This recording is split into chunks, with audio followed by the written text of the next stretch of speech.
Ask, enter, inform, love, owe, resemble, resign, reach, sign, assist, ascend. ये ऐसे transitive verbs हैं जिनके बाद कोई भी प्रपोजिशन प्रयोग नहीं होता, और जब भी इनका प्रयोग किसी एक सेंटेंस में होता है और इनके बाद अगर कोई ऑब्जेक्ट आया है तो ऑब्जेक्ट के पहले और इन वर्ब्स के बाद, अर्थात वर्ब्स और ऑब्जेक्ट के बीच में कोई प्रपोजिशन प्रयोग नहीं होता है।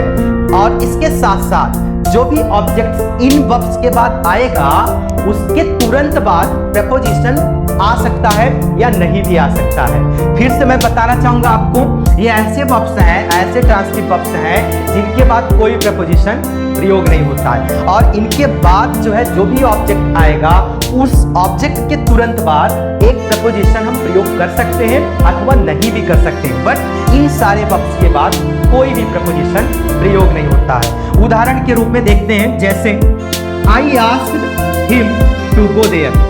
अब यहाँ पर आस्क एक वर्ब है और इसके तुरंत बाद हिम आया, और आस्क के बाद कोई प्रपोजिशन प्रयोग नहीं हुआ, बट इस हिम के बाद टू नाम का एक प्रपोजिशन प्रयोग हुआ है। तो कहने का तात्पर्य यही है कि वर्ब्स के बाद और ऑब्जेक्ट के पहले कोई प्रपोजिशन प्रयोग नहीं हो सकता है, लेकिन ऑब्जेक्ट के जस्ट बाद एक ना एक प्रपोजिशन प्रयोग हो भी सकता है अथवा नहीं भी हो सकता है। तो इस प्रकार I asked him to go there, ये बिल्कुल करेक्ट सेंटेंस आपका हो जाएगा।